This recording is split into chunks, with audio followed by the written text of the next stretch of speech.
If you are specialized, if you have in your career something specific, where if you have some specific skill and you match it with a good market niche, and if you match it with, let's say, a good service that you're developing around this, this might be a very good, let's say, opportunity. So, for example, let's say that you are a specialist in banking, cybersecurity systems. If you're based in Europe, DORA is a great opportunity because DORA will require lots of these banks and insurance companies and others to become compliant.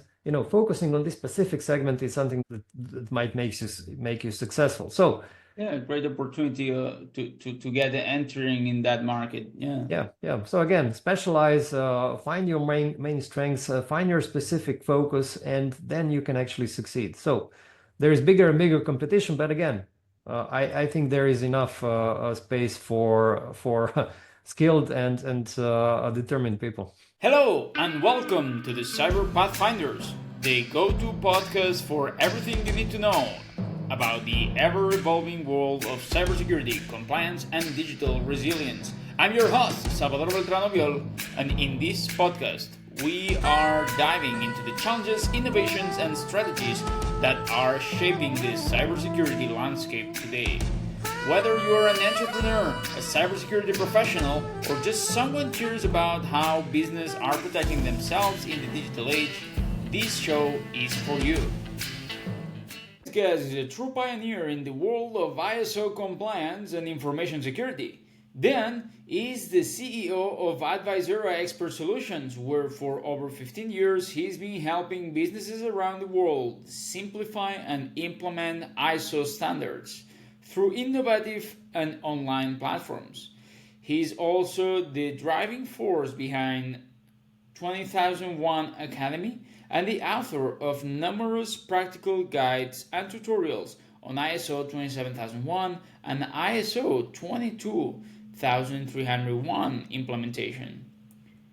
With roots as a ISO 27001 lead auditor and an approved tutor delivering courses across Europe for different companies, Dejan brings a much clarity to the space often clouded by complexity. Let's get into it. Okay, welcome then to the podcast. And you have done many things on your career. I was checking on your LinkedIn before, and there's like many different positions, but you end up finding Advisora, right? So what is the main problem that your company aims to solve in the cybersecurity space? Yeah, thanks for having me. And yeah, so let me, regarding Advisora. So actually, Advisora is, I founded Advisora like 15 years ago, back in 2009. And really, the idea back then, and still is really to help, I would say, other companies understand this complex topic of cybersecurity and compliance in general in a, I would say, easy way. So basically, our really mission is to understand, comply with these various frameworks in an easy way, and so that actually you're able to use cybersecurity in a easy and simple way.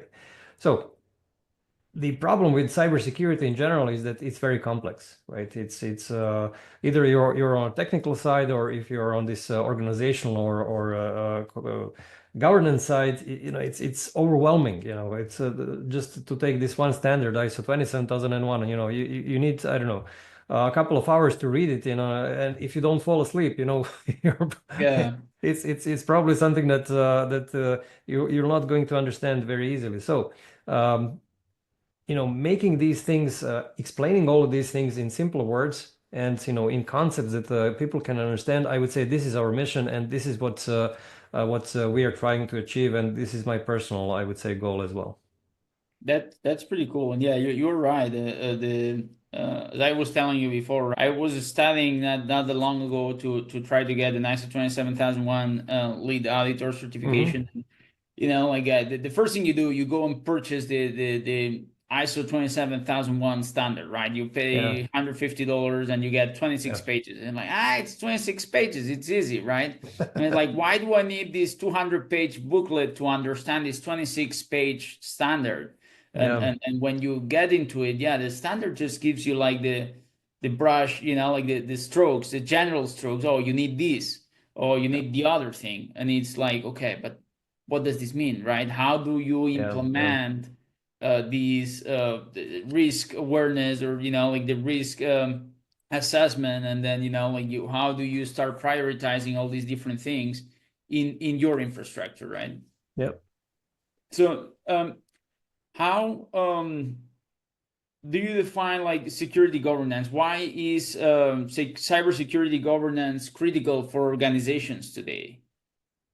Yeah, so basically, okay, cybersecurity is usually identified or let's say thought of is in a technical way. Of course, technology here is crucial. I mean, of course, you can't have cybersecurity without the technology.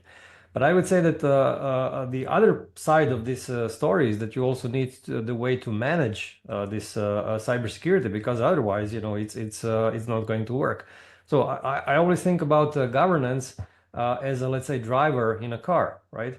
You might have a superb machine, a superb, I don't know, engine, superb tires and everything. But if you don't have a good driver, or if you don't have a driver at all, it's not going to work. So I would say, governance is like a driver in a car, and they need to work together, to achieve whatever goal they have. So um, uh, I think, that this governance side is always either, I would say, under appreciated or completely neglected. And yeah, this is what we see definitely as an opportunity, and also as our, I would say, mission to help companies with. Oh, it's a great way of putting it.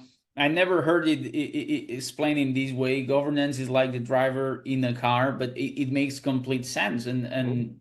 it happens to me every day, and I'm sure it happens to many other people where when you are in the battleground, you're there trying to analyze logs, trying to figure out what's going on, and all these different things. You have these 2,000 different teams with 2,000 different people in them, but where do we go, right? Like as long as you have like five analysts, you're going to have five different takes on Yeah, what's the yeah, next log that you have to analyze. Where do you have to improve detection, or what's this event that sometimes you even disagree on a specific event.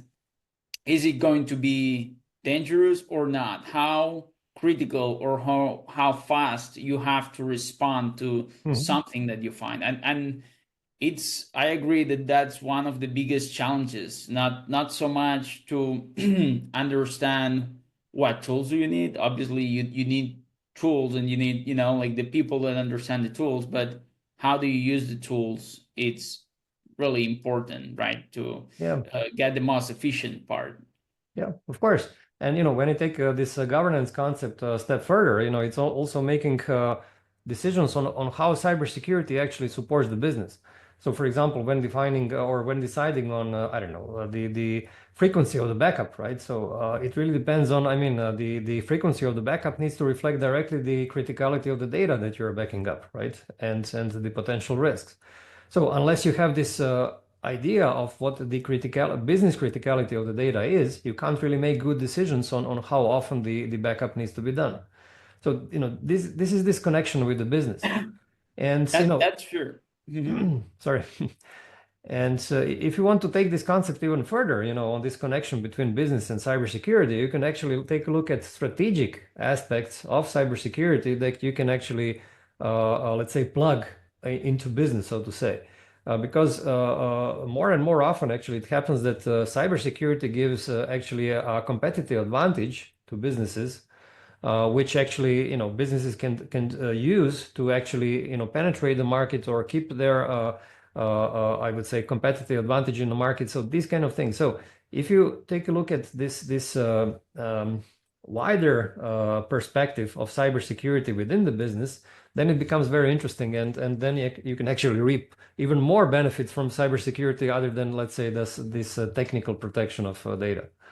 Yeah, unfortunately, like I believe that cybersecurity governance is one of those areas where many technical people don't like it, right? And but it's really fair. At some point, you might want to play with everything, but unless you know how to create the most value for the business, Mhm. it's going to be hard to keep having support from the business. Yeah, exactly. It's Exactly the point. So if you can, try to show at least some return on investment, it is going to help you a lot, right? right, Which of right. course is very hard in cybersecurity, and you can't always do it. But the more you prove actually a kind of value of cybersecurity to the business, the better. I mean, if you can draw a parallel, right? The legal department, I mean, can you prove the return on investment there? It's hard, but you can't imagine a company without a legal department, right? So because it's Yep. proven its value all over, I mean, the last couple of 100 years, right? So the same point is here with cybersecurity. Yeah, and yeah, exactly, and that's exactly what happens, right? Like we've got in some companies, IT or cybersecurity, we are not business makers. We don't make the money. We are business enablers, right? Like Mhm. we help the business to work better Yep. and without problems. And when that happens, as you say, it's kind of hard to justify why or how do we improve the business. So on that aspect, what are some performance indicators or what are some metrics that you can recommend? How can you recommend anybody that's in this industry to showcase to management where your value is? Yeah. Okay. So there are various trials on how actually this cybersecurity can calculate some kind of a return on investment. But so far I didn't see really any um, method that really made sense. Uh, so on one hand, okay, how to show the value to the senior management is okay on the compliance side. So you basically say, look, here are more and more, I don't know, legislation requirements, and basically let's say on one end, compliance is something that shows value because you're not paying fines, right? Okay, so it could be a kind of, let's say, indicator that you're successful. Of course, also the indicators in terms of the number of incidents or lack of incidents is also a good way to go.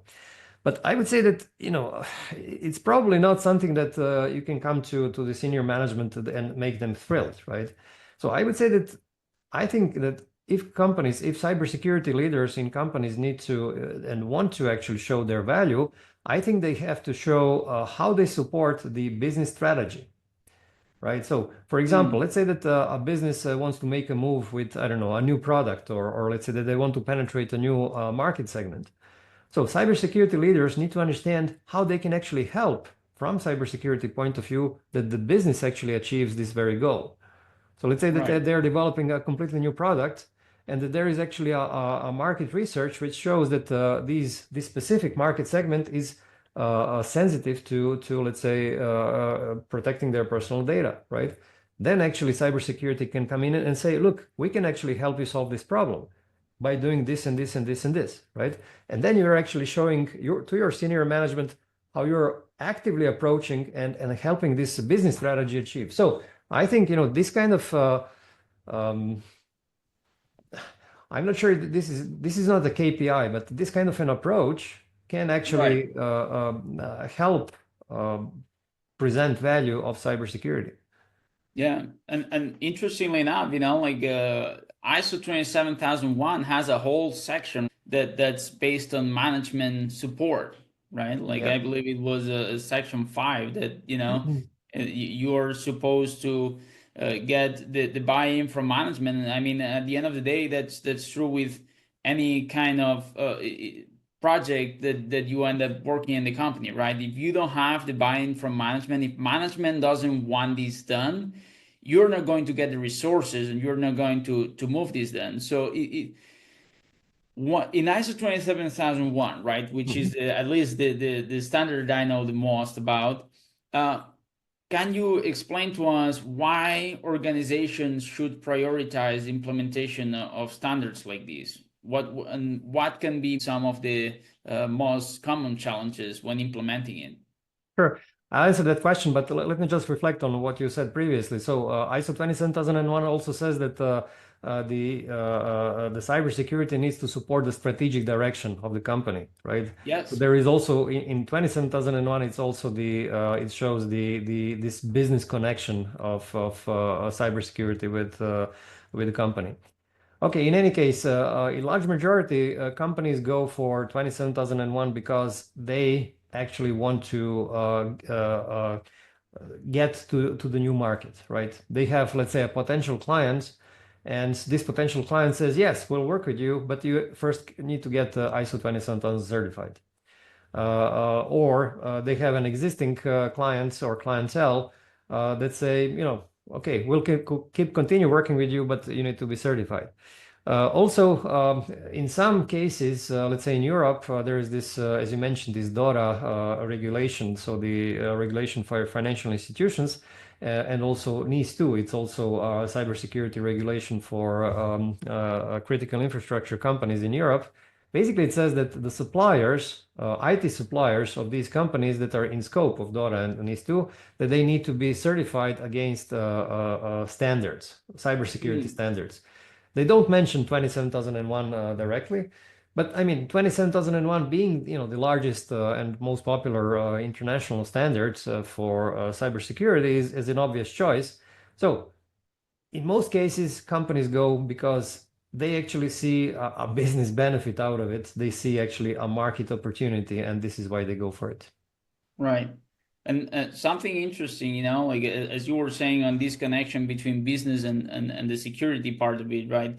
Is like at the beginning of section 4, when you're determining the scope and the requirements and on Mhm. ISO 27001, you're supposed to identify all the stakeholders, right? Yep. Right. That are around and study their needs. And it was something interesting to me that it was like, okay, so it's not necessarily only what the company needs, but what the rest of the companies that do business with you might be interested in, and that just reminded me what you were saying now about the DORA, and I've had this experience with HIPAA. At some point, I Hmm. worked with a medical company, or it Hmm. was a medical manufacturing company here in the States.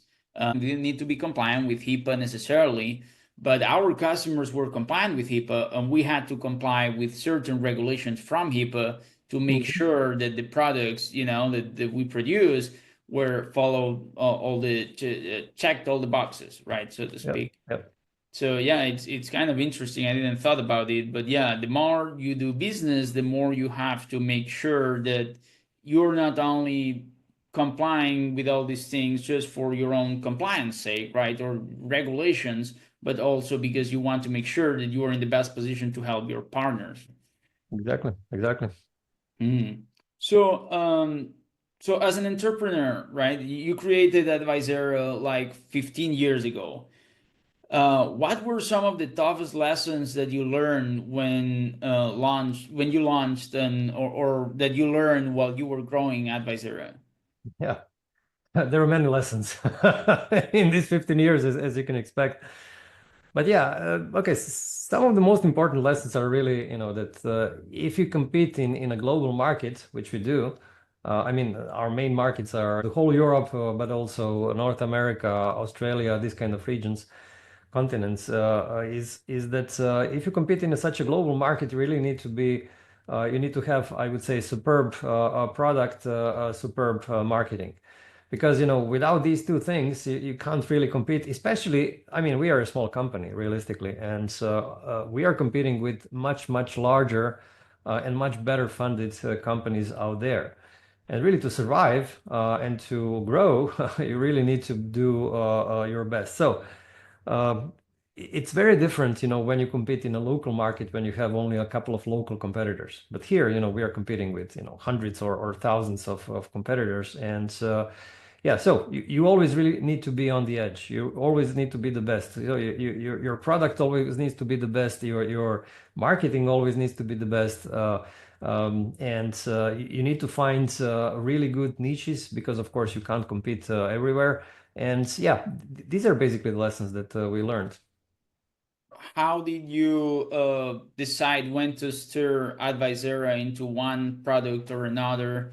instead of just trying to chase everything. Like you're an expert on, all these different standards, right? So Yeah. it will be really interesting for you to, like you generate this educational content, you generate all these other great material that, like you have in Advisor, that, like all these toolkits, Hmm. uh, that I've checked a couple of those and actually they look pretty interesting, Hmm. like they are so detailed templates to help you, like generate reports or compliance or, like follow Yeah. up reports during the audits. And at least I checked the ones for 27001 and they were super cool. Hmm. And then you also want to advise clients, and then you want to do all these other things. How did you get to decide when something is worth dropping, and maybe it's like, okay, I can do all these things, but I would prefer to focus in there because I see the opportunity. How do you go through this process? Yeah, first of all, I mean, you need to be in a contact with your customers. So I'm still in a contact with lots of our customers and actually supporting them and listening actually what they say. And from that, you actually get lots of market information, very useful market information. So just a couple of examples. So for example, for ISO 27001, we decided to focus on smaller companies. Why? Because these medium-sized and larger companies were already taken by much more powerful companies than competitors than we are. So it doesn't make sense really to compete there. But for very small businesses, there is still, I would say, enough of or the competition is still not as tough so that we can actually afford to compete with them there. Also, for example, we are focused a lot on consultants. So consultants, we are supporting consultants who are actually then supporting their own clients. And we are supplying them with trainings, with software, with templates, with knowledge, with all of these things. And there are not many companies, if any, that compete really in this consultant market. So we see this as a very, very good market. That will be For really interesting. example, Yeah. and for example, for NIS2 and for DORA, we have a very different strategy. There we found that since these are financial and institutions and infrastructure companies, typically they're mid-size and larger companies. There, of course, we found that they already have GRC tools and these kind of things. It doesn't really make sense to compete in these areas. But what we found is that they are lacking this governance part, right? They don't have these policies and procedures and templates for actually complying with these new regulations. And they also didn't have training programs which were specifically adapted for DORA and NIS2. And this is where we focused on. So we developed these toolkits, documentation toolkits specifically for DORA and NIS2, and also these specific training programs for DORA and NIS2. And because we simply don't see a larger competition there, and this is exactly what we are focused on the most now. That sounds really interesting. I was caught a little bit on the part where you said, like especially in the ISO 27001, one of your particular business niche is to actually help consultants, Yep, right? yep. Like so, let's say that somebody wants to be an ISO 27001 consultant, and like they know a little bit about the standard, but they don't have any certifications. They don't know Hmm. where to start. What do they need to start working with you? Yeah, so basically, okay, let's say that you are a new consultant, or let's say someone who wants to enter the consulting business. How can we actually help you? So we basically start with these courses. So we have these online courses, for example, ISO 27001. There are these ISO 27000 lead auditor and lead implementer course. Typically, consultants go for these kind of courses. So we enable them to go through these courses since they are online. They can attend from anywhere in the world. Once they complete these courses and they start looking for customers, we provide lots of materials which actually teach them how to find customers, right? And where to find customers, how to compete in the market, these kind of things. Once they do find the customers, then we provide them with this, we call it a mini GRC software. It's called Conformio, So it's a specific software that actually enables consultants to work with their clients in a quicker way, so that they don't have to spend too much time on building the information security management system. So we have this product that enables them to really work with their clients in a much more efficient way. And we also have this product, which is basically a learning management system where they can actually train the employees of their clients through these video lessons and so on. So basically, we enabled simply someone who has no knowledge about a particular standard Right. to learn about it, to get the know-how, to get the tools to actually work with their clients and ultimately become a successful consultant. That seems like actually a really interesting course, and like the whole you create the whole framework for them, like so they don't Exactly. need to go anywhere else to look for anything. Exactly. And Yeah, and that's so just pretty to add, interesting. we are also building an AI product now, which basically will, it already works, but it's not complete yet. It's basically a knowledge base. So we filled this knowledge base with all of our knowledge around these standards and created a user interface which basically provides, you can actually ask it any question around a particular standard. And this is something now, something that we are also rolling out lately, and we also feel that this is going to fit perfectly with consultants. That seems like actually really interesting because in a couple of audits where I participated, something interesting was when the auditor is asking a question and then you ask for a clarifying, like, okay, well, what you are these documents that you're asking for this thing, which documents will be in scope as supporting documents for this, right? And like, I don't know. Okay, like when you ask for this exam, what do you mean? Yeah.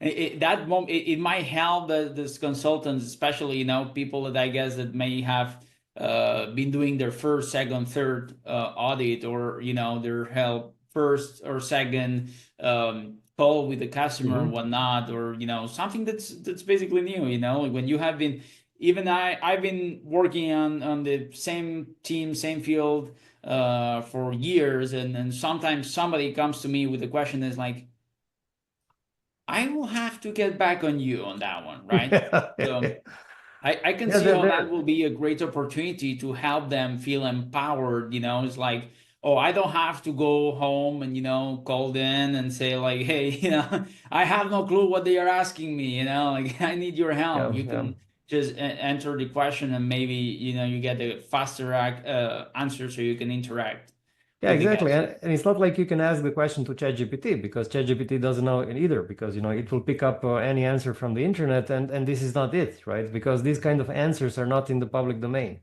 So That's this is fair. why we That's feel this kind of proprietary knowledge base is crucial because it gives you an insight which is not available anywhere else. That seems to be a really interesting way of leveraging AI. So I like it. So speaking about AI and trends or whatnot, what do you think are the most significant trends that you see in the future of cybersecurity, and how do you foresee like these trends impacting the governance and compliance frameworks? Yeah, of course. AI is obviously the biggest trend now, and I think AI will drastically change, how compliance is being done, and hopefully for the better, right? So hopefully, I mean, compliance is never fun, right? No one likes really doing this, and Well, it's like we documentation. It's the basis, the mother of documentation. If technical people don't like documentation, when you talk about compliance, it's not only documentation, but it's finding where you created and where you placed it. Yeah, It's I not. know. Anyway, so what we see is a big opportunity because this AI will take away lots of this boring stuff, right? So, just imagine, let's say that you, okay, want to comply with ISO 27001, and basically, you upload to a certain AI tool, your existing, I don't know, a description of your technology or processes and so on. And, Right. basically this kind of assistant creates all of the documents itself. It doesn't need any help. So this kind of vision we are going towards, to develop such an tools that are so I would say, clever that they can actually adapt everything for a company. Now, of course, it needs a lot of interaction anyway to kind of adapt further these documents. So it's not like it can do completely on its own, but this also interaction can be done in a way that is much more pleasant, so to say, and it doesn't take so much time. So in any case, we see this AI as a huge change in how people will work on compliance and how compliance will be perceived. Because I mean, ultimately, compliance has a good intention, and in this case, this is a higher level of security. But no one likes how you get there, right? But if you can get there without this negative aspect, then compliance will, I would say, the perception of compliance will change drastically, and this will be, I hope, the outcome of the AI in this cybersecurity compliance. That's interesting. Also, do you think that that might help, like, business owners or other, leaders that might not be in security experts, right? But they have to get their organization in a better cybersecurity posture, right? Like when somebody doesn't know, they are foreign to the cybersecurity field, but they are aware that they need to improve their cybersecurity posture. Do you see an opportunity in there also to close a little bit the gap, even though they might not have the technical skills? If you can help them start with the compliance part and to create the right processes, then that might end up leading their organizations to a better security state. Absolutely. So I think this AI concept, so to say, will help not only with this governance part, but also in blending, I would say, governance with the technical part. And this kind of let's say division will actually be not so visible anymore. So I think that yes, with AI, this kind of division will also go away, and companies will find it much more easy to implement both organizational and technical part. Yeah, that's pretty interesting. So if you were to give one key piece of advice, what will you tell the organizations that are looking to stay ahead of the curve in the cybersecurity governance and compliance space? Well, I would say, always think about how to use cybersecurity to support your business. Of course, you always have to think how cybersecurity will reduce the risks or reduce incidents, of course. But always think about, how can we use this for a business purpose? Because again, cybersecurity cannot, happen on its own. And cannot happen, out of nothing, right? It needs resources. Resources meaning money, resources meaning people. And these resources are provided by the senior management. If the senior management doesn't see the benefit, they will only try to reduce these costs. But if they see the business benefit, they will actually provide more resources into it. So it's kind of self-sustaining thing. So when you show business value, then the business I mean the business leaders will also provide you with more resources, and then you will be able to reduce even the incidents even further and so on. So I would say that always keep in mind what the business goal, what the business strategy of the company is, and how this cybersecurity can support this business strategy in, I would say, a visible and meaningful way. And then things will change for the better. That's a pretty interesting point of view. So um, just to close up here, we are 2025. DORA just came into place, like it was mandated to start being compliant. I believe it was January 16th or something like that of this Yep. year. What other frameworks, what other standards do you think, regulations do you think that companies must keep an eye on for this year? Yeah. So I can speak mainly for Europe since we're based in Europe, and I'm not sure that in this year, let's say United States will introduce any new frameworks, maybe maybe reduce, but not introduce new ones. Yeah. Anyway, so in Europe, there is this Cyber Resilience Act. So basically, a new act which basically goes in the direction of certifying products from the cybersecurity side, because DORA and NIS2 were focused mainly on this governance part or the organizational part, whereas this Cyber Resilience Act focuses more on products and certifying products that go out into the market. So certify from the cybersecurity point of view. So in European unions, these three things, so DORA, NIS2, and CRA, Cyber Resilience Act, are the most important ones. When we speak about standards, I think that it's not really cyber, but ISO 42001. It's a AI standard, so it focuses on managing AI in a company. Again, not a cyber thing, but I think this will get more and more prominence, and we might actually see that this in let's say 3 to 4 years, this ISO 42001 become, if not as important as 27001 now, but it might be actually much closer to it in a couple of years. That's really interesting. I was not even aware about this standard, you know. I will have to I will Yeah. have to do some digging on that then. Hmm. Cool. Well, that was really interesting. So, is there any last remarks that you want to leave our audience with, Dan, before we close up here? Yeah, so if your audience is, let's say, considering going into a consulting business or into cyber business, I would say, the market is out there, and the more I would say you specialized you are, the better you will do. Because if you go, let's say, if you aim at a very wide market without any differentiation, you'll find it very hard, to find your place under the sun, right? But Right. if you are specialized, if you have in your career something specific, where if you have some specific skill and you match it with a good market niche, and if you match it with, let's say, a good service that you're developing around this might be a very good, let's say, opportunity. So, for example, let's say that you are a specialist in banking cybersecurity systems. If you're based in Europe, DORA is a great opportunity, because DORA will require lots of these banks and insurance companies and others to become compliant.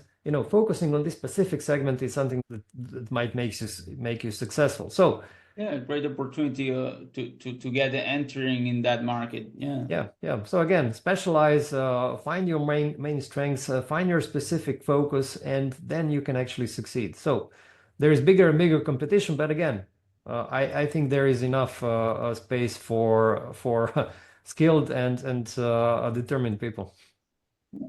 Thank you very much, Dan. I believe that that's a great piece of advice. As more companies, you know, like they keep growing and growing, and they are at this point, I will say, you know, like we're 2025, I will say that there's no company that has zero online presence. You know, even the fruit store in the corner, you know, they will have a website or at least a Google page or whatnot where you can interact with them. Mhm. And they might be integrated with DoorDash or any, you know, food delivery system. So I don't think that we are going to have problems on finding a bunch of different companies that are moving to this digital space and need some guidance. Yeah, certainly.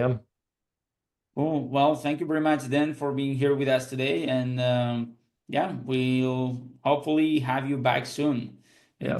It has been a really interesting conversation, and you know, like we have many more standards that we could probably, you know, like touch upon or dive deeper into how to do or implement any of those. Sure. It was great talking to you, and thanks for inviting me. Yep, my pleasure. Thank you, Dan.